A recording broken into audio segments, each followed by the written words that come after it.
Hey, ladies and gents, how are you? It is Nights with Ping here with Melbourne, Australia. From Melbourne, Australia.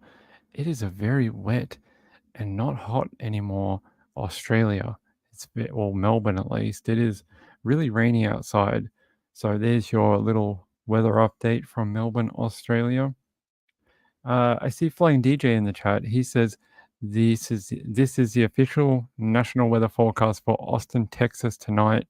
Low of 11 Fahrenheit. Oh, that is freezing. How are you all in the chat? I see you there. Sorry about the little delay in start time. I've been dealing with cats this morning. The cats have not wanted to be friends this morning. They're jumping everywhere. They're trying to get on the computer. They want food. You know, that type of thing when you have pets. Danny Mitchell was here, the chat celebrity. He has a very important PSA for you all. It says, hope you all are warm and staying safe. That is from your chat celebrity, Danny Mitchell. Catatonic was here. Diane Marie, Siana. Cherry Runs Late was here. I hate mornings. Laurie. It no longer says Laurie Go Cowboys. It's just Laurie. She's abandoned the Cowboys. Marilyn Landis is here. Hello. Of course, Flying DJ. Robin Lane. Woos is here. Petunia. I'm trying to see everyone. Marlene Clausen. I think that's it. Did we lose any more people? That's okay. The bats are out of the bag. Okay. All right. Cause of the balloon crash in Arizona? We can have a look. We want to talk about this one first, though. Hold on, let me get it set up. Did you guys, well, actually, do you want to start with something funny or do you want to start with serious stuff? You let me know. We can do both. All right, let's start with something. Let's relax a little bit. It's been a very heavy day of true crime. Let's start with something a little funny. Let me put it up. It says here, the feds. Oh, let me turn my camera on. Hold on. Hey guys, how are you? It says here, the feds are banning humorous electronic messages on highways. They're killing the sense of humor of highway patrol people. Let's see what it says. It says, it's no joke. Feds are banning humorous electronic sign messages on highways. It says the US Federal Highway Administration has given states 2 years to implement all the changes outlined in its new 1,100-page manual released last month, including rules that spell out how signs and other traffic control devices are regulated. Administration officials said overhead electronic signs with obscure meanings, references to pop culture, those intended to be funny, will be banned in 2026 because they can be misunderstood or distracting to drivers. The agency, which is part of the US Department of Transportation, said signs should be simple, direct, brief, legible, and clear. They also say only to be used for important information such as warning drivers of crashes ahead, adverse weather conditions, and traffic delays. Seatbelt reminders and warnings about the dangers of speeding or driving impaired are also allowed. Among those that will be disappearing are messages such as use your blinker in Massachusetts and visiting the in laws, slow down, get there late from Ohio, and don't drive Star Spangled Hammered from Pennsylvania. And then from New Jersey, it's Hocus Pocus Drive with Focus and Hands on the Wheel, Not on Your Meal from Arizona. They're pretty good. Arizona has more than 3,000, or no, they might have 3,000 that we don't know about, but they have 300 electronic signs above its highways for the last 7 years. The state Department of Transportation has held a contest to find the funniest and most creative messages. Anyone could submit ideas, drawing from more than 3,700 entries last year. The winners were seatbelt always passes a vibe check, and I'm a sign asking drivers to use turn signals. That's pretty funny. The humor part of it we kind of like, said State Rep David Cook, a Republican from Globe. He said, I think in Arizona the majority of us do too, if not all of us. He didn't understand the fuss. He said, why are you trying to have the federal government come in and tell us what we can do in our own state? Prime example that the federal government is not focusing on what they need to be. We're not going to get into politics here between federal and state and blah, blah, blah, and this and that. I just wanted to say that I think it's quite I think it's humorous, and as long as it's not every single sign along the route, and it's just like one of them, I think that's kind of interesting, and it breaks up your monotonous journey each day with something to keep your mind focused. If you just start seeing the same old sign that goes, you know, don't go above 50. Oh, that was there. It's always there. And then you just start zoning out. At least if you have something that grabs people's attention, it snaps them out of like the kind of, just their sort of auto drive. And I don't know. I think I kind of like, as long as it doesn't go too far. I've seen some pretty bad ones, especially around big events like hurricanes or uh, elections and things like that. Let's see what it says here. I thought I just saw something here that said there was an EF0. Yeah, here. Apparently, National Weather Service confirms an EF0 tornado touchdown on the Treasure Coast overnight. Where the hell is the Treasure Coast? In Florida somewhere? South Carolina? I have no idea. Treasure Coast. I just want to know where it is. Treasure sounds like a fun place. Treasure Coast, USA. The Treasure Coast is a region in the southeast of the US state of Florida. I had a feeling. It borders in the Atlantic Ocean and the Indian River. Okay, there we go. There you go. There's your funny story from today about road signs.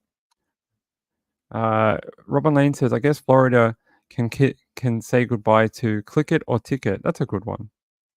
Could be a bit rude if you change a few letters around. Florida. Yeah, it's Florida. I love Florida. Uh, let's see. Marlon Clausen says, my tax dollars at work, a 1,000 page report. I know, right? A 1,000 page report on road signs. It's like, who funded this? Whose job was it to be like, let's develop a committee. Let's have, like, who's ordering the catering? And we're gonna make a 1,000 page document. Anyway, we don't get into politics here, but it is funny. A 1,000 page report. Um, Marlene Clausen says, I got a good one. Put down your phone so you get home. Yeah, see, they're kind of fun and they break up your journey and stuff like that. I like it. I think they should. Marilander said, are there any funny signs in Australia? No, the Australian government doesn't have a sense of humor, and everything here is just normal. Unless someone breaks into it and like changes it around, that's happened before, but not normally. There's no funny signs down here, unless people put their own up or something like that. The big news today, guys and girls and ladies and octopies, has been the Rex Heuermann thing, and we're going to talk about that. I mean, why wouldn't I? I love this case, and I want to see it solved for the families, and we are going to talk about it. And I'm going to show you a couple of things here.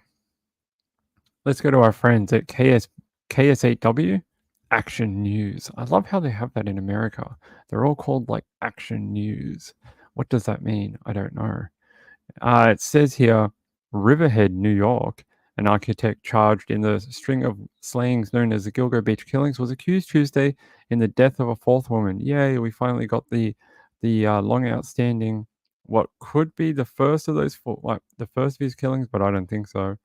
It says a Connecticut mother of two who vanished in 2007 and whose remains were found more than 3 years later along a New York coastal highway.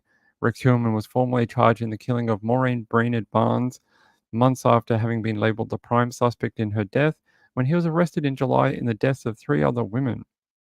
In court, Heuermann wore a dark suit and did not say anything during the proceedings.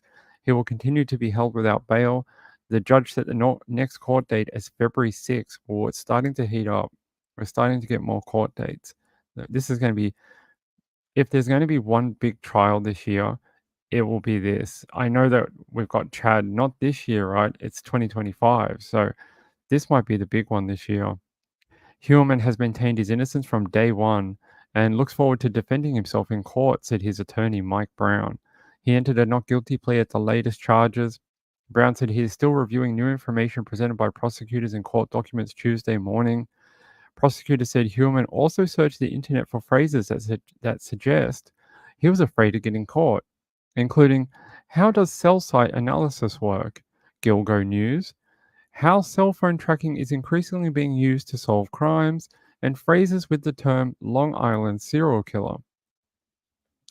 Now, I'm all for trying to get this guy, and I think he is probably at least the murderer of some of these women for sure. Like, there's just so much evidence. But I mean, if the little bit they've released to us is just the tip of the iceberg of what they have, then this should be an avalanche of evidence against him. But some of these things, if you live in Massapequa or you live in anywhere around Long Island, New York, even upper state New York, and you're searching things like Gilgo News, Long Island serial killer, I don't think that makes you the killer. I think that's pretty ambiguous because everyone is looking at that news. Everyone is wondering who the Long Island serial killer is. So, I mean, it's just a small, tiny tidbit from his list of search terms, but I don't think that really means anything. I mean, for him it does. If we didn't know that about him, we didn't know the other things. It would just be a normal person searching for news about, hey, did they catch that guy yet? But we know a little bit more about him, so it is a little bit creepy. It says at a news conference Tuesday, Suffolk County District Attorney Raymond Tierney said the indictment provides some small closure for families. It marks the end of the investigation into the so-called Gilgo 4. Prosecutors now turn their attention to prosecuting those cases as well as investigating the remaining bodies. This is what I am most interested in. And it may be very quick of me because we've only had this for about 9 months or 6 months or something. But I really do want to know if he's attached to these other women. That are other women, one man that was dressed in the lady's clothes, the Asian person. Um, how does he relate to those? And that's what I'm really interested in as well. If not, if there is no tie there, then are we looking for one other person, two other people? I've said it before. I'd like to see how that ties in. It says Brainerd Barnes, 25, who was once employed as a dealer at the Foxwood Resort Casino, left her hometown in Norwich, Connecticut on July 9th, 2007, and headed to Manhattan for sex work, with plans to return the following day, according to friends who became concerned when she uncharacteristically stopped using her phone, and then she never came back. Um, Her daughter, Nicolette, says, I was only 7 years old when my mom was murdered. I remember she used to read to me every night. Now I can no longer remember the sound of her voice. That's really awful. Like, you think of these cases and we talk about them every day. This person was murdered, this person was sexually assaulted. And then you hear something like this from, um, her daughter. She's 24, right? That's She's a adult woman, but still, she still has this trauma that she can't remember her mom's voice anymore, and that's the sad part of this. And you'd hope maybe I wonder if the family could find recordings of her or something that they might have on home video. That maybe that would help jog her memory and keep it fresh. To keep her mom in her thoughts. Like that really hits home for me when you hear stuff like that. It says Heuermann was arrested on July 14th and charged with killing Melissa, Megan, and Amber Lynn, three women who authorities say were sex workers. Heuermann's lawyer said he has denied committing the crimes. He previously pleaded not guilty to killing the three women. Brainerd Barnes was the first of the four women to disappear. Their remains were found along the same quarter-mile stretch of parkway in the Gilgo Beach area of Jones Beach Island in 2010. Additional searching turned up the remains of six more adults and a toddler who was the child of one of the victims. It'll be really interesting, especially the mum and the toddler. Does that relate to this? Is that something he, did? But his search terms somewhat mesh into it. He searched for like, uh, you know, African American black, this and that, and some twink, this and this, and a few other kind of like very niche kind of keywords for certain porn. It says police concluded that an 11th person found dead in a tidal marsh on the same barrier island accidentally drowned. That's interesting. Police concluded that an 11th person found in a tidal marsh. Who was that? Trying to find out who that was. Police concluded- Oh. Oh, that was, oh, that's Shannon Gilbert. I was like, that sounded so weird, like, the way they, worded it. That's Shannon Gilbert.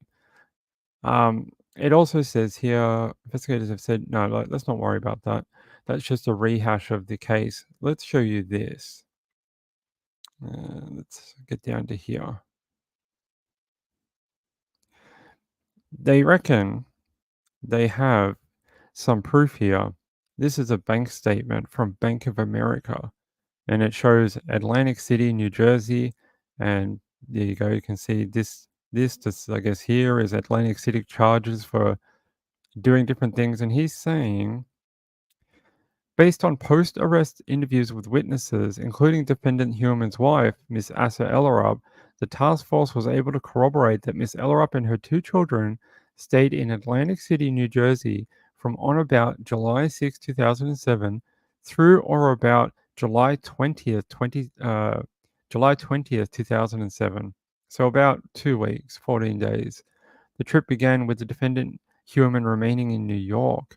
According to the investigation to date, Miss Ellerup and her children checked into the flagship hotel on or about July 6, 2007, and on or about July 13, 2007, defendant Heuermann arrived in Atlantic City. On that date, defendant Heuermann and his family checked into the Club Wyndham Skyline Tower in Atlantic City, New Jersey. So they're saying that he had ample opportunity before heading to Atlantic City to kill Barnes. So that's very interesting that they've been able to tie this back. And what did they say originally last year? He killed his victims when his wife was out of town. And then you have another example where they're able to track it back to his wife being out of town. So it seems to follow a pattern for his offending that I don't know, he seems to take these opportunities, but I will show you something else down the end that also ties into this theory, if I can find it. They're talking here, he has a million burner phones, all put into different names of Andy. Seems to like that. Is he a Toy Story fan, maybe? I don't know. Let me find here. He says he tried to contact this sex worker here. You can read that. I'm not going to read that out loud. Uh, he messages the worker. He says, "Hi, I saw your ad. I wanted to see if we could set something up for later, Andy." And then about 25 minutes, half an hour later, the sex worker responds and says, "I'm done." She says, I'm don't, but she means I'm done for the day.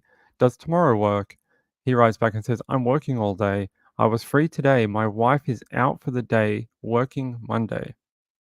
Soon thereafter, sex worker number one responds again, "Okay, love, I'm available Monday, 9 a.m. to 2 p.m., Tuesday, 10 till 7:30, and Thursday, 10 till 7:30, Friday, 11:30 till 7:30." Those are some weird hours, right? But hey, I guess they have freedom of setting their own hours for work. Um, it says at approximately 5:19 p.m., here, the number sent the following text to sex worker number one. Thanks. I'll see which day I can make work. So he's constantly looking for opportunities when he gets a break from the wife and the children. Like anytime there's like, oh, they're out or they're not here today, they've gone away, whatever. He's looking at engaging with sex workers. It's an interesting small piece of the puzzle to link him.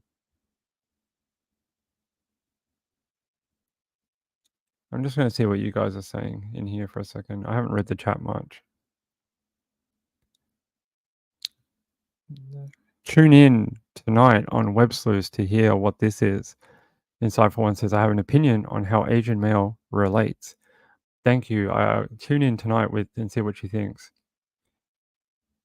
Making dinner and watching Ping. Hey, thank you. Have a great dinner.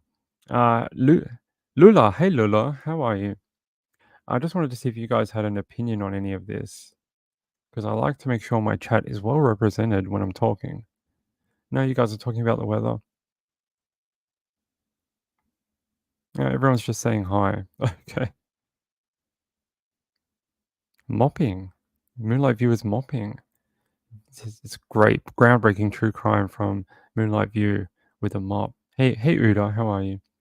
Hey, Blue Moon. Um, all right, I'll have another look here. This is another thing is he directed some of them to this other email, sandbagger303 at gmail.com.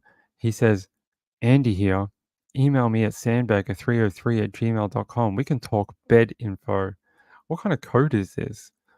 I don't know. Maybe it's some sort of localized slang I've never heard of. Bed info.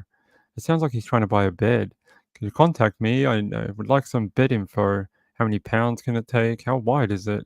How many inches is it off the floor? It says here they revealed the account was created in 2017 and was subscribed in the fictitious name of Andrew Roberts, a known alias of defendant Rex A. Um, a search warrant revealed that the Sandbagger email account was utilized as recently as April 2021 to access and/or conduct searches related to pornography, that R word we can't say, torture, and sex workers several thousand times. It says thereafter in April 2021, defendant is believed to have transitioned such activity to the Thork email, described in further detail as set out in Exhibit A. For example, these are some of the search terms. I don't really want to read these out, but there they are. Maybe I can make that bigger. There you go. Let me just check how that looks on the screen. Yeah, that's good enough. There you go. Some of these are, I don't know, I guess everyone has their thing. Some of these are a bit messed up. This one, Asian, that's interesting. This is freaking bull. What the hell? Why would you search how I was R audio? What the stories of R audio? What? And this one, young twink tied up porn. I mean, we've read these out. These were included in the original documents last year, but and this one, autopsy photos of female. Is he studying for an anatomy class or I mean, that's just freaky. If that's something he gets off on, that's concerning. Or is he trying to relive killing the girls? That's what I think. I think when he looks up this type of stuff, maybe he's trying to relive some of the experiences that he did when killing his victims. Some of them are weird. They almost seem like they're his daughter, like chubby teen, a few other things, fat teen. Yeah, because like his victims were not fat or chubby or anything. Most of the girls were quite thin. They were quite thin, kind of like, you know, white girls for most of it. It says here, these searches or articles accessed include, but are not limited to, these were from the Sandbagger email, how cell phone tracking is increasingly being used to solve crimes, FBI Cellular Analyst Survey Team. We've talked about them before. They do a good job. Gilgo News, how does cell site analysts work? You know, it's interesting that he was so concerned about cell site analysts when that's how he got caught. Most of it, he got caught with his car too, but a lot of it was the cell surveys, which is interesting. He must have been paranoid that they were getting better at it. It says new discovery series tackles decades old Long Island serial murders. New discovery series. Would that have been Unraveled in 2021? That might have been it. That would have been the one they did in 2021. Melissa Barthelomew's sister says inside the mind of a murderer, new clues in the hunt for the Long Island serial killer. And it says Long Island serial killer's victim's sister reveals more about Maureen, Brainerd Barnes' mysterious disappearance. Investigators use DNA genetic genealogy to ID another victim in the Gilgo Beach serial murders. So it shows, I don't know, to me it shows a man who is increasingly becoming paranoid about advancements in technology in catching killers. That's what it says to me. You know, this kind of stuff, these are very hot words in solving crimes, genetic genealogy, cell site analysts. Um, you know, they are the big words in catching people right now. Let me see what anything else. Apparently, he also Googled searches regarding the deceased victims and their family members, Googled searches regarding the status of the instant investigation, Googled searches for software that would assist in wiping or erasing data from computers or similar digital devices, purchase/use of Easy Hide IP, Shredder.exe, and other digital masking forensic wiping tools. It says they also found a collection of violent bondage and torture pornography preceding, during, and subsequent to the disappearance and murders of the victims, prostitution related searches, preceding, during, and subsequent, Backpage, Craigslist, all sorts of things. Hold on 1 minute. I have to fix this. Hold on.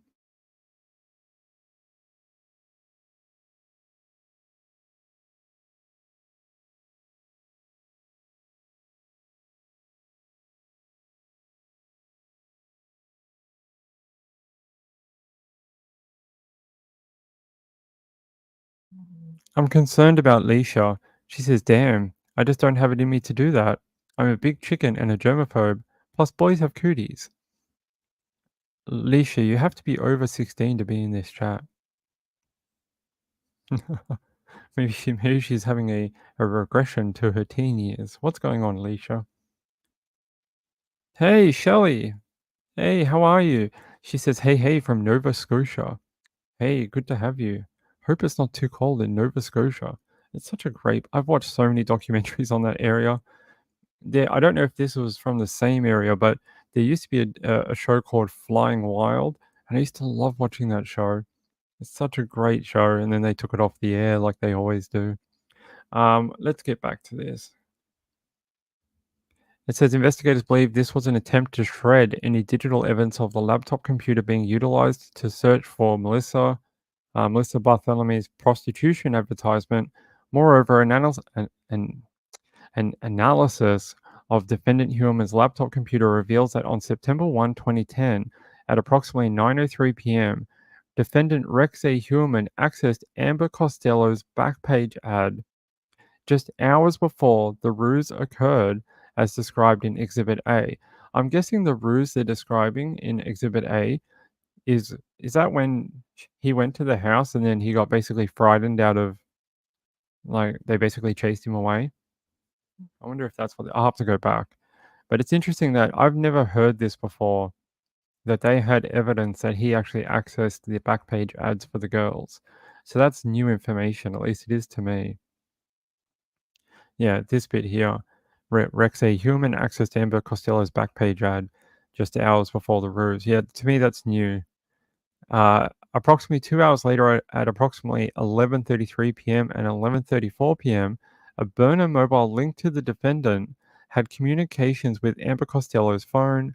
During those communications, the burner cell phone connected to cell site towers in West Amityville and Massapequa Park. Thereafter, the burner cell phone indicates travel to West Babylon in proximity to the residence of Amber Costello, and again had contact with Miss Costello's phone at approximately 12:05 a.m. on September 2nd, 2010, which is when witnesses describe an individual now known to be defendant Rex A. Heuermann arriving at the Costello residence. Very interesting that they've been able to establish a direct link to the girls' pages, to visiting them, to using them. That's very interesting. I'm just trying to see what's here. Here. The task force discovery of a direct link between Rex A. Heuermann and Miss Costello's Backpage ad just hours before defendant Heuermann met with Miss Costello further solidifies that defendant Heuermann was the John who was the subject of the ruse on September 2nd, 2010, and therefore was the same John who returned later that day to pick up Miss Costello prior to her disappearance and murder. Now, this ruse and later pickup was described by her roommate, and he's been in a bunch of documentaries about the Long Island serial killer, and he reckons he described it to police, told them about it, said that like this guy was very suspicious and blah blah blah, and they just never took him that seriously. Now that's a shame because maybe this could have happened a little quicker, but very interesting, at least to me. It says, despite defendant Heuermann's attempts to wipe or scrub his laptop computer, he was unsuccessful in concealing his access to Miss Costello's Backpage ad. You know, if you're going to try and wipe your computer, there unless you know what you're doing and you understand how to wipe data correctly, you're never gonna truly wipe it from a forensic tech. You really need to know how to do it, and just wiping the drive or formatting the drive, using a program to wipe it, it's not gonna do anything. It might not be visible to you, but I can recover that data in a few hours. If you wiped everything from your hard drive right now and sent it to me, I'd be able to get your photos, emails, whatever. I'd be able give me a day, and I'd be able to get all that off your hard drive, even if it was blank. It's not hard to do. There are software solutions that are available to most people, and there's even better ones that are available to people who know what they're doing. Um, if you want to wipe something, I don't want to give advice to criminals, but you need to learn how to write over things and continually write over things to make sure that when you write over the same spot again, there's nothing there. Anyway, that's all I'm going to say on that. Yeah, she sort of he went there for sex, and then when he entered the property and I think sat down or was waiting for her and waiting for the transaction to take place, their roommate, that big guy, came out and was like, "Hey, what are you doing here? I'm the boyfriend, and this is blah blah blah, and why are you here? Were you touching my girlfriend? What's going on?" And they basically chased him out. He did put up a little bit of resistance apparently, and then eventually he just went, "Ah, it's not worth it. I'll deal with this later," and he left. So then he came back. He told her, "That's not very nice. Shouldn't do that." And he said she basically owed him one at another time.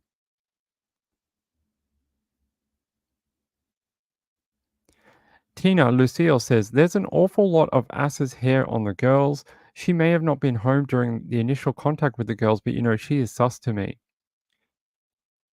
I initially thought that too, and I was like, "Oh, she has to be involved." And then I thought, "Do you know how much hair you shed in your home every day?" And then, like, even in the bedroom or whatever, what if he took them to the bedroom and was having sex with them in the bedroom and then killed them, like, strangled them, and then he was like, "Oh, crap, I'm gonna have to do whatever and this and that." Maybe they were into bondage or whatever, and he tied them up before they died. Either way, maybe that's how the hairs got in there. I don't know. Initially, I was a bit weird about it too, but yeah, transfer. I just kinda think that being in the family home and being in her bed where she sleeps, I just think that the odds of the hair being there, like, naturally from, hair falling out in her own bed where she sleeps is pretty high.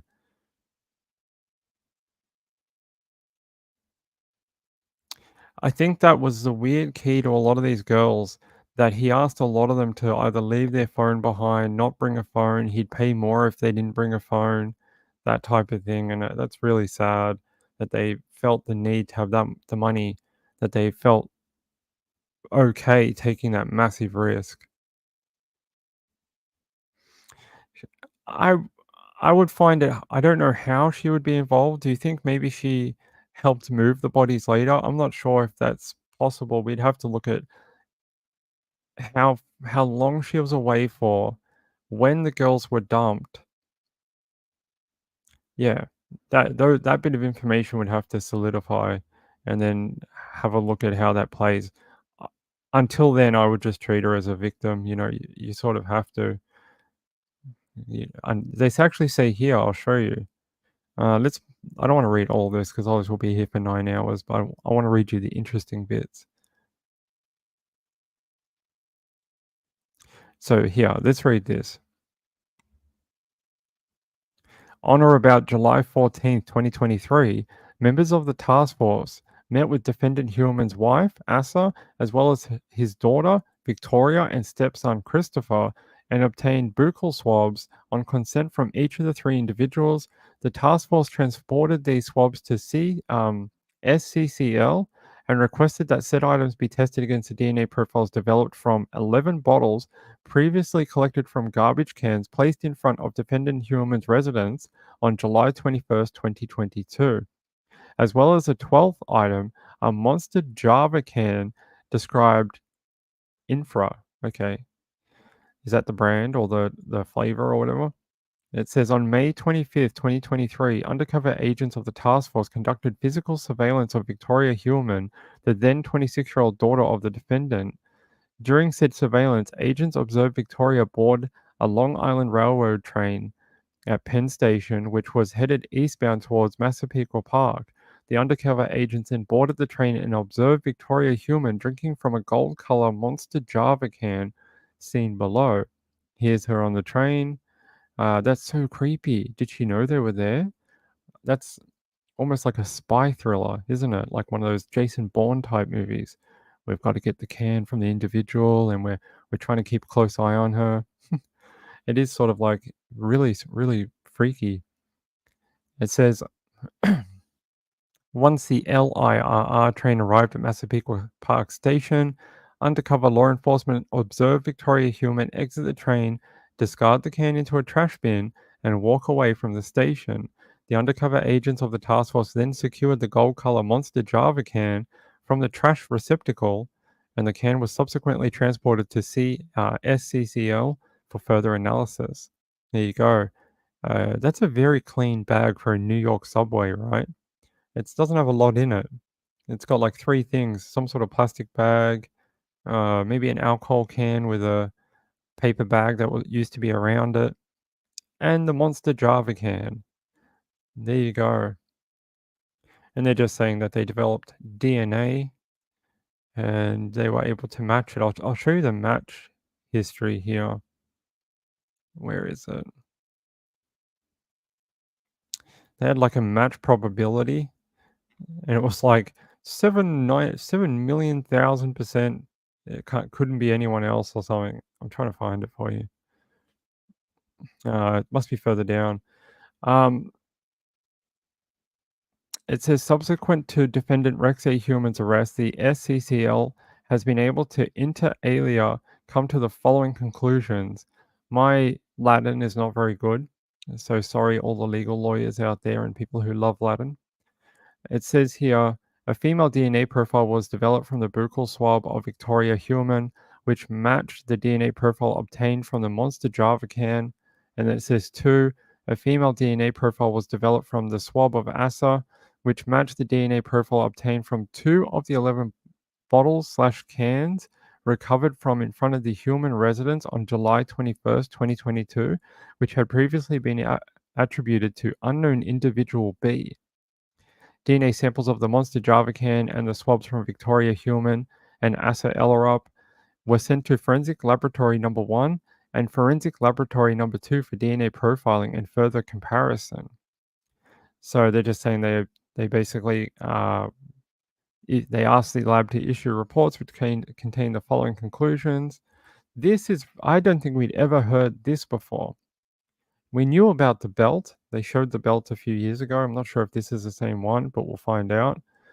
It says Miss Brainerd Barnes had been left restrained by 3 leather belts. Not just one, 3.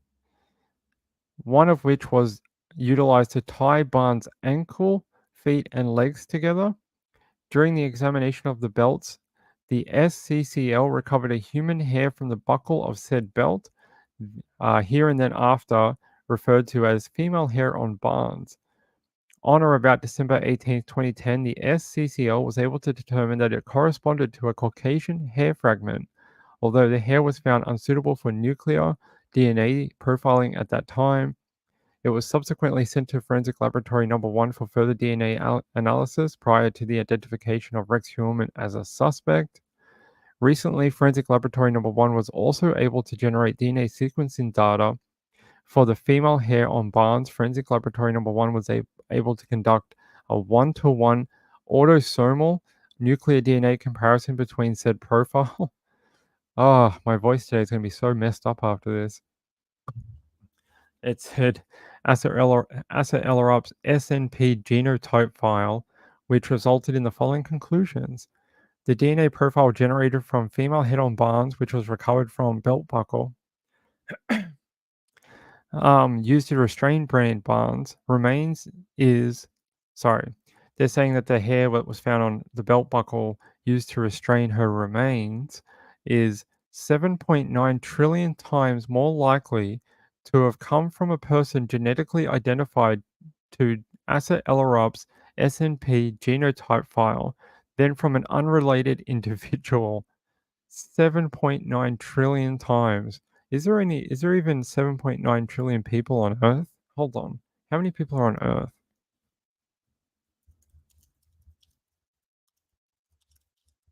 Let's see. So there's 7.8 billion people as of 2021 on Earth, right? This is 7.9 trillion times more likely to have come from Asa Ellerup. So it's like what, a magnitude of 10 more than the people on Earth. I don't know. Don't come for me. Maths is not my thing.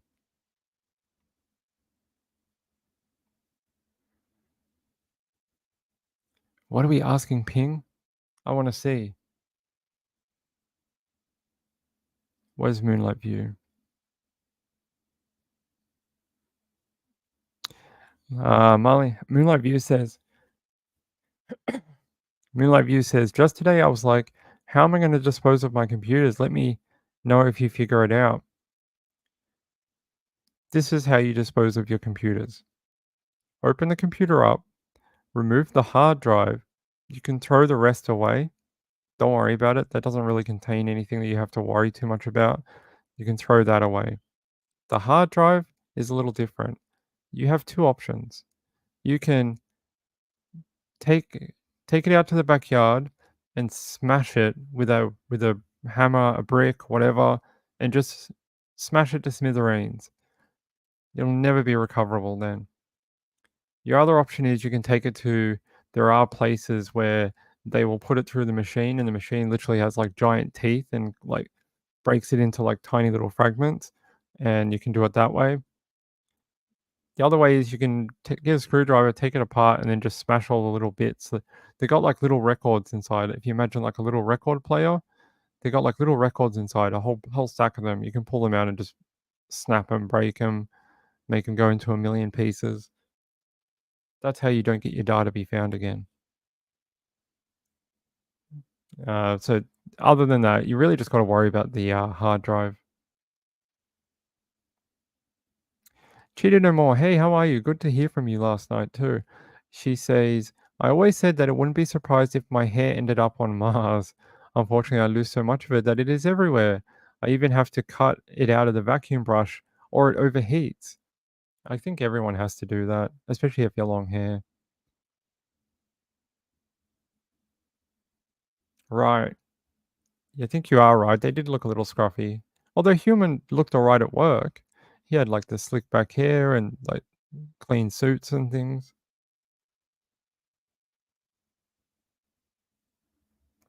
Alicia says, I feel for these women. They must have been in a really bad way to take him as a client. Well, you heard from that. I don't know if you've watched the documentary that came out recently. There was a client who met up with him and then refused to basically have sex with him. She said he freaked her out. He kept mentioning the Long Island serial killer and it gave her bad juju. And basically, she ended the date and went home. She didn't want to proceed to his property.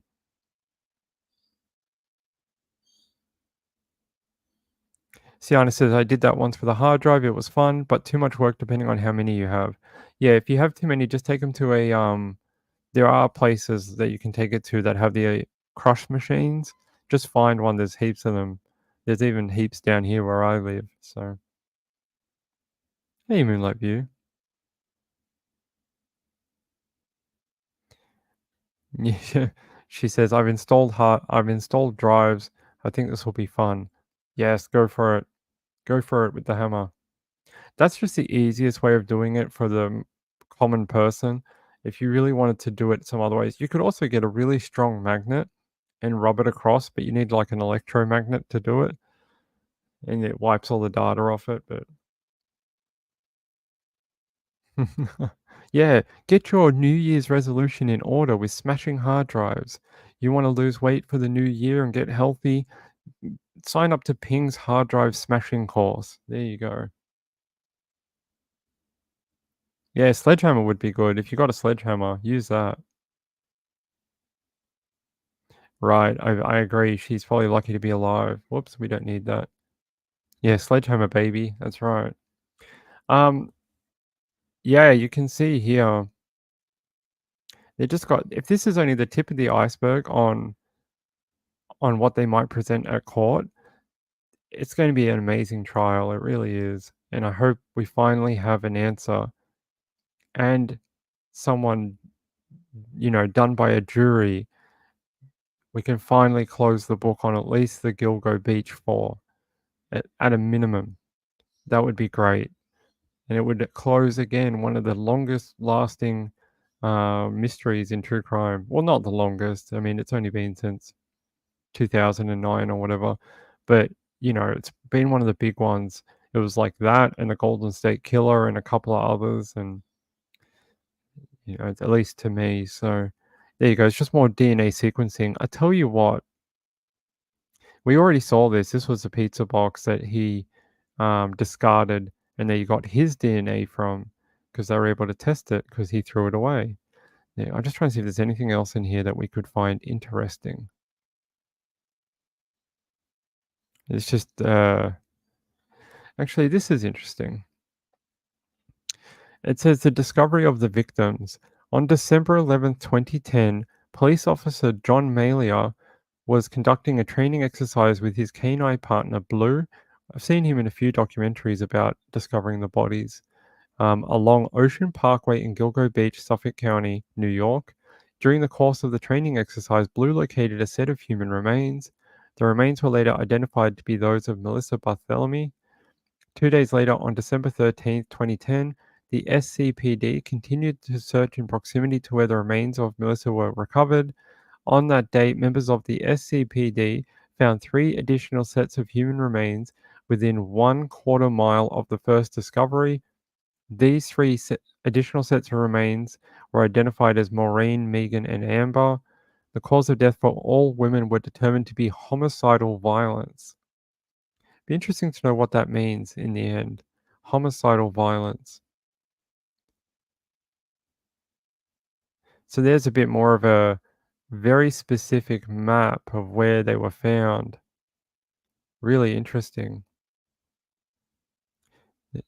Look, if you look here, their their measurements from pavement are real similar. Around 30, is that 30 feet? 30 inches? Yeah, 30 feet, 3 inches, right? 27 feet, 2 inches. So they're all very similar, around that high 20s to early 30s feet from the pavement. It shows you that just how heavy a human body is. He couldn't take it very far. I mean, if he was on his own, I don't know about you. I don't think I could carry a full dead human very far. I think he'd be like on the ground, like like heavy breathing after about ten steps. A dead weight human is so heavy. You'd have to be pretty strong, unless you dragged them, and that's different. Even that's hard. It says investigations into these deaths were linked as, in addition to other factors, the victims each appeared to have been placed in close proximity to one another. 20 to 33 feet from the edge of the parkway. All were petite females, approximately 22 to 27 years old, believed to be working as sex workers. Yeah, this is why those search terms are weird to me. That he was searching like, chubby girl and, you know, fat girl this and, that kind of thing, which is really wrong. You shouldn't call girls chubby or fat. That's not very nice. Um, but that's what he was searching. And that's interesting because all these victims were petite. So did he have other victims that I don't know, other victims that we don't know about? Maybe. Just trying to see if there's anything else in here that we could go over today. And this is all stuff we've known about since the last document that came out. Although these are a little interesting. These are cell site analysis. He was so paranoid about it, and it's uh, in his bail documents. He was like searching it on his phone, and now he gets to know, yes, indeed, they were searching for you with cell site analysis. And then we see this. So we've explained what this is before. This is one of the quadrants that they use to from the cell phone tower. It's one of the techniques they use to find range and things like that, like determination of like who is within this little box and stuff. We'll have to go through it again when we get closer to trial, and then I can explain how all this works and why they put these funny looking shapes on the map. But it says here target phone, and they show you the call and where it was coming from. And they were able to narrow them down when I was looking. They were not far from each other, some of the victims and him. Um, The burner phone had activity in New York City, specifically attached to a cell phone tower located at 19 West 34th Street, which is approximately 872 feet or 0.16 miles from Heuermann's then office space. On that same day at approximately 12:48 p.m., billing records from Heuermann's cell phone listed a location in New York, NY. So there you can see the different locations. On July 23rd, 2009, at approximately 6:42 p.m., a male caller used Barthelomew's phone to contact her family. The phone was located in New York City at this time, specifically attached to the cell phone tower located at 275 West 39th Street, which is approximately 872 feet or 6.16 miles from Heuermann's then office space. So those are the phone calls that he made to some of the victims' families and relatives, taunting them, telling them things like, "Oh, I killed your slut sister," and blah blah blah, and this type of thing. Really, really antagonizing and terrorizing them, giving them details about how they died and what he did to them and things like that. Really harrowing, really, really horrible. And it says on July 23rd, 2009, between approximately 8:29 p.m. and 9:30 p.m., the burner cell phone had activity in New York City. Later on this same date, at approximately 11:05 p.m., billing records from Heuermann's cell phone listed a call located in Jamaica, Queens. So you can see more of these. They did a great job with this. Anyways, I'm not going to go through all this, otherwise we'll be here till the dawn of time. What I will do is I'm going to upload this document and I'm going to include it in the under the video, the description. I'm going to upload it to my Dropbox, and you guys can grab the full document. This one is unredacted. There is a copy floating around that seems to be redacted for some reason, unless there's a reason why it should be redacted and I shouldn't upload this. I haven't seen one, but maybe there is. Then I will give you guys the other one. But for now, this one seems okay. I just want to see if there's anything else interesting before we move on. But most of this stuff has been released before, I think. But you can just see how close he was to some of these readings. Yeah, when he contacted the family, yep. And they're always the same, 0.16 miles, this many feet. It's always the same measurements. And that's very like inducive to showing a pattern like that ties it back to him. There you go, there's another one. You can see the spread of the different coals and areas. Is there anything else on here? Additional burner phones and online account activity linked to the defendant. He had a number of online accounts and burner phones linked to defendant Heuermann, which were held by him in fictitious names used for illicit activities. American Express records obtained via subpoena reveal recurring Google Pay payments made by the defendant to Tinder, an online dating and geosocial networking application used to find dates or hookups. That's very spooky that he seems to have been on Tinder, maybe picking up women.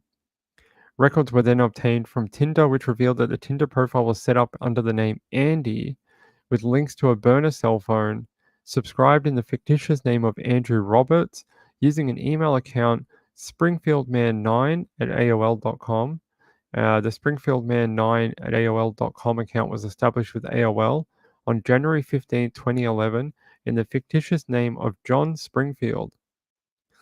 Isn't that the name from The Simpsons? With an Astoria, Queens, New York zip code, using another burner cell phone which records show has no named subscriber. I wonder why he even put names on the burner phones when a lot of burner phones you don't need to, but maybe he just felt like he had to, or maybe it was that specific company you had to put some sort of name in the fields to register the phone. I don't know. It says records obtained from Verizon showed the defendant's cell phone was used for over 3 hours to access a fictitious Springfield Man AOL account. If you go through this, you'll see it's like a giant web, all intertwined with his accounts, his names, his cell phones. He didn't do a great job of separating his normal life from this life. He thought he did, but he kept linking himself back to like his normal cell phone and his normal like accounts and things like that. Really, really sloppy. And I'm glad he wasn't very clever because it means we get to catch him. Let me read what you guys are saying. The town is Springfield. Ah, yeah, but isn't there like one of their pioneers in The Simpsons called like John Springfield or something? And he's like one of their ancestors or something? I don't know.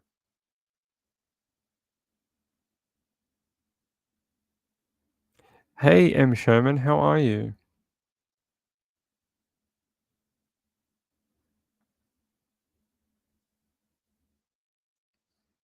M. Sherman says, late just watching Pittsburgh smiley face killer update. Smiley face killer update. It's not the one with the drowning deaths or whatever. You mean the other one. Interesting comment about victim, shocking details. We'll have a look. All right, well, I'll have a look in a minute. It was Jebediah Springfield. Okay. Thank you. I don't watch The Simpsons in about 10 years, so I just knew that it was Springfield or something. Yeah, I'm confused too. The smiley face killer was in Chicago and the happy face killer in California. Yeah, I'm interested to know what he means because there was that weird. Do you remember a couple of years ago in 2019, they tried to link all these drowning deaths of men to people too, and they called that like the smiley face killer, and it was some weird serial killer theory that it really wasn't. It had no basis in reality. They said they left a spray painted smiley face on the wall near where they dumped their victim. Like it was one of the stupidest, most stupid friggin' theories. It just had no basis. They couldn't provide any facts for it. Maybe there was someone hurting young men, but I don't think it had anything to do with a smiley face. Like, I mean, the people died, obviously, but I don't think it had much to do with a spray painted smiley face. It's coming from a specific feed on YouTube. Yeah, okay. Cheryl Huffman with the update about Palm Springs. All right, guys, give me 1 second. I need to fix this and I'll be back.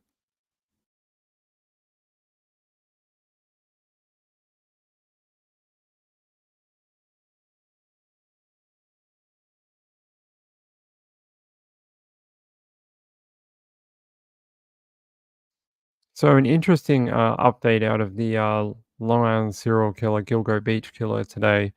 I, oh, we got more search results for pornography. Again, more chubby and a lot of 10-year-old. That's very concerning. So he was into child porn too? A lot of chubby,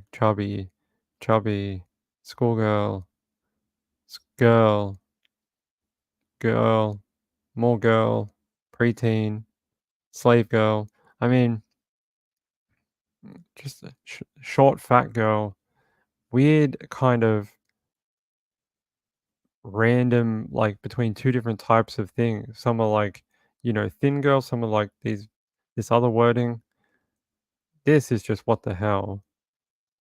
Who would ever want to watch that or search that? I mean, a lot of it's like this kind of stuff really concerns me. Pretty girl with bruised face. So he was into like, you know, hitting women during sex or like, just abused women, like I mean, that's not surprising, he's a murderer of prostitutes, so but just I don't know, it's just makes your skin crawl, really does. I like some of the search results here, like, "Map of all known serial killers." Yes, that is definitely that map, we know all of them. Um, unsolved serial killer cases, 11 currently active serial killers. Why? Is he trying to find a friend? Is he looking for, like, a play date with another serial killer? 8 terrifying active serial killers. Yes, is he trying to find a friend, is he? It says redacted name of Melissa's, relative, redacted name of Megan's sister or, relative. Very concerned about the FBI, active serial killers. Is he saying that there's active serial killers within the FBI? His search terms need some help. Um, why hasn't the Long Island serial killer been caught? Because you're searching it on the phone, because you're still out there. Um, yeah. So these are some of the web pages he went to apparently. What is that, an oxygen? It is. Ah, come on. Why wouldn't this go? It is too. Oxygen. I saw the yellow and I was like, oxygen. It looks like he searched an oxygen and a Long Island press page through one of his searches. Do we have the other 4? No. Ugh, sorry. Sorry. It was a scary photo. I'm sorry. I am sorry. It says here, search warrant conducted on the fictitious Springfield Man 9 AOL account further revealed selfie photos. He's not very clever. Taking selfie photos on your burner phone. It's a smart way to get caught. It says photographs appear to have been taken by defendant Rex Heuermann of himself and sent to other persons to solicit and arrange for sexual activity, further linking Heuermann to fictitious email account and burner cell phone used to establish the account. Here's another photo of him, one of his undercover ones. We saw these when he was arrested. Walking in, is that like a telephone store, cell store? Can't remember which one is purple, but it's one of them. He had another account. He had so many bloody accounts for prostitutes or sex workers or whatever you want to call them. It says these cell phone burner cell phones and email accounts with fictitious identities were used in an effort to conceal humans' true identity. You're sending photos of yourself through them. Like, how is that concealing anything? I mean, sure, he got away with it for about 10 years, but I don't believe that's from fully his side. And conceal his criminal activity, unlawful prostitution, proposition sex workers, and attempt to monitor the investigation of his crimes. Well, the investigators of the Long Island serial killer, they gave nothing for like years. They just didn't give anything about the case, so he wouldn't have had much of information from online.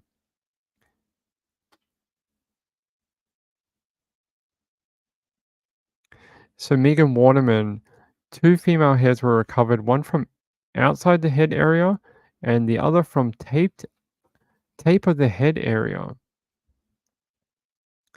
They're all done with tape or belts or something like that, bound by 3 pieces of clear or white duct tape. That was Amber Costello. Specifically on a piece of tape inside of the burlap wrapping in vicinity of Miss Costello's head. They all seem to be around the head, don't they? They said they sent them to the different labs to work on them. Alright. These are all old information. We have that from the last one. I wanna do, another night this week. I'd like to break down those cell phone, images and the data, but I'm gonna need about a day to actually do it properly and show you guys how it works. But we might do that tomorrow night. Tomorrow night, I might do cell phone analysis, and I'll show you how it works and how this links into it. Floppy Muffin said, "I thought my searches are questionable. If anyone ever arrests me, I'm gonna look like him. No, not with the porn, but with the other stuff, maybe. I'm always searching stuff like, um, random head found in, you know, I don't know, Iowa or something. Penguin says, fun fact, 47 of the 50 states have a town called Springfield. Isn't that why they named it in The Simpsons? Because it was such a common town name and it didn't have to be. It was sort of like every place had a Springfield, so it could be everywhere. It could be your hometown.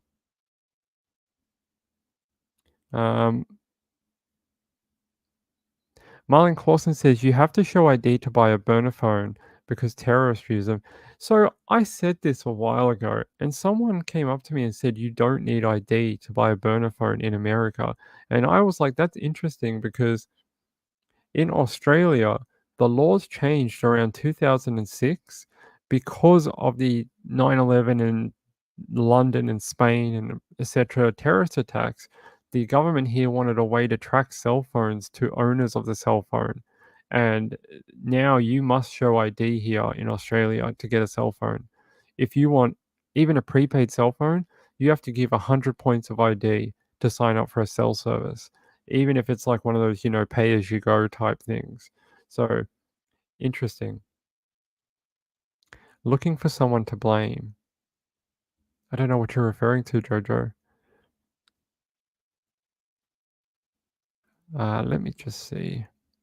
Yeah, I think that's it for tonight, but tomorrow night we are going to do more on the cell phone location because I get a lot of requests to show people more about the tech side of it, and this would be a good way of doing it on a case that everyone's interested in, on one that we actually have a little bit of information already on how they did the cell site analysis, so we can do that. Tina Moore says true crime kind of demands some types of searches, but yeah, it doesn't look good. Someone needs to invent. No, that wouldn't be good. I was like, someone needs to invent like a Chrome add-on for true crime enthusiasts where it can like delete or hide all your searches. But I was like, murderers would just use it, so that's not a good idea. Yeah, same here as Fluffy Muffin. It's the same down here. All right, we do have more stories for tonight. I'm sorry, that was really long. I didn't mean to go for almost our entire show time on this. It's such a big story, though. All right. Before I leave you and love you, one of my really good friends, someone who's so sweet, always sends me great stories. It is my friend Emily Knob. Emily Knob sent me this, and I want to play it. January 16th, I'm Nathalie Pozo with your news to go. The National Weather Service confirming Wait, no, two that's not it. tornadoes touching down on the Treasure Oh, Coast yesterday look at evening. that. One of those twisters crossed I-95 near the Martin St. Lucie County line, the other That's a near hell the of a North tornado. River Shores community in Wow. Stewart. Today marks 1 year. That's not what she meant to send me. I thought that was a video for this. But it says here, after weeks of searching for an attorney to represent her, Terry Ferreter has new legal representation. Palm Beach County Clerk of Court records note Ferreter had an attorney, Mark Shiner, with her during a court hearing Tuesday. Shiner was initially the replacement attorney for Ferreter, but withdrew, citing not enough time to prepare for a March trial date. Oh, that is a quick trial date. Ferreter initial attorney withdrew from representing her in December 2023. Ferreter also is accused of locking her adopted son in a box-like room in her Jupiter home and is charged with aggravated child abuse, false imprisonment, and neglect of a child that dates back to December 2021. She has pleaded not guilty. Also Tuesday, Judge Howard Coates set a plea conference for June 10th, 2024, and a jury trial date of July 12th, 2024. Ferreter's husband Timothy was found guilty in October 2023 of aggravated child abuse and false imprisonment of the same adopted son.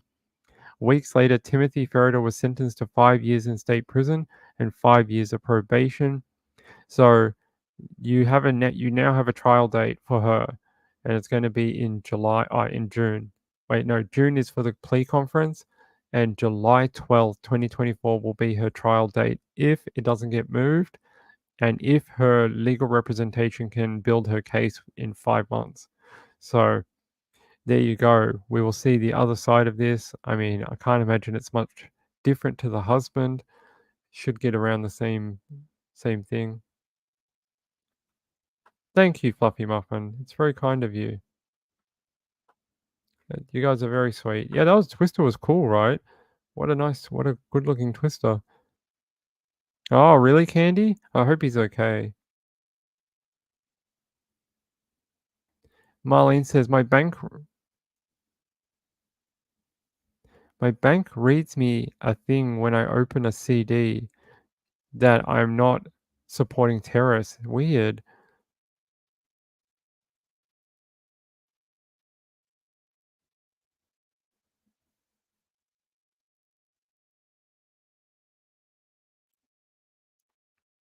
Leisha says it's okay to use descriptors chubby and fat. People have preferences. Some like lean. I would feel bad calling a woman chubby. Maybe that's just me, but I would feel bad. Um, when I dated a woman, I like strong, athletic women, but not too lean because we need cushion in certain. Oh, Leisha, you're funny. Shiana says, now I'm going to look it up if you can get a burner phone without ID, because if they can trace it to you, then it's no longer a burner phone. Exactly, right? And I don't know, this guy was so weird. I wonder if we'll find out during trial what his motivations were for doing things like sending his own photo through the burner phone. Was he just so confident that he was never going to get caught because it had been like 10 years or whatever that he just kept living his life like he was never going to get caught? I wonder. I wonder. I wonder if that's the case. I do. Oh, why is that coming up like that? We only have a couple more minutes, people. I'm sorry. Trish has a really great show tonight with a polygraph expert that you guys can go see, and maybe Insightful One will tell you what her opinion is on the Asian male. That would be very interesting. I'm sorry, the show's ending. I feel like we just started. How awful. Um, oh, what is this? Oh, Sean sent through a Ko-Fi. Thank you, Sean. I appreciate that. It's very, very kind of you. It's going into the Mushroom Fund for later this year. I very much appreciate it, Sean. It's very kind of you. Thank you very, very much. Our supporters of this channel are amazing. Everyone's been so kind during the move to the new area, this new area. And we're going to put some more stuff on the wall here to make it more nice for you. And this desk actually has some more flashing lights, which we haven't installed yet, which will make it look all pretty. I'll do that on the weekend. There's something wrong with the desk. It's not aligned properly. So we have to do that first before we screw the lights in. And then, yeah, there'll be stuff on the back. And I'm going to open a PO box. If people want to send me photos of like their pets or whatever, I'm going to put them up here for you. And we might even get like some little shelves or something here so we can put little trinkets on. So we've got a few things still happening with this area. And the camera, I'm still waiting on the extender so it can go up. Amazon sent it via the slowest method ever. So M. Sherman, most of the public makes tech assumptions. That's how they get caught. Exactly. As someone who has worked in cybersecurity and networking security for many years, I can assure you there's people who don't understand what they think they do. Hey, Marlene. Thanks, Gizmo. I appreciate it. I wish we could go longer. We may have to find a new time slot at some point because an hour and a half just doesn't seem long enough. I'd love to be on for like 2 or 3 hours where we could do like 3 hour shows each night. I just don't know how we do that. I have to. Shell says she has to buy ID to buy dual pods. How can you buy a burner phone without showing ID? It's interesting that you buy dual pods. I have my vape right here, but I don't vape on air. I don't vape while we're on here. Um, Yeah, that's it for tonight, guys. I am so sorry. I wish we had more time. I have like another 5 or 6 stories that I was hoping to do, but the Rex Human stuff just took so long. Um, I love you all. I'll be back tomorrow, 9 p.m. Eastern. The show's on a roll again. We ain't stopping. We're going to hit 100 shows by the end of the month. This channel will have 100 live streams. We've done 100 live shows. It's over like 140 hours of content on this channel. So really, really a lot of fun. I love you all. Actually, camera looks weird today. It's sort of blurry. I'm gonna have to look into that. Yeah. Have a great night. If you go over to Trish and hang out there, have fun. And I'll see you tomorrow night. We've got more things to talk about. I will make the cell and the cell site stuff tonight, and we'll do it tomorrow. And I'll show you how it works. I'll show you how the FBI uses their team to track down people via cell phone. So, peace out. Peace out. Peace to the replay crew. Peace to your mother. All right, we're out of here. Good night, everyone. See you later. And thanks to Moonlight View for being here. And the replay crew, leave a comment. Not many comments lately. I'd love if you could leave a comment for me. And like and subscribe if you want to. If you don't want to, that's okay. We're not forcing anyone at gunpoint here. That's it. Good night.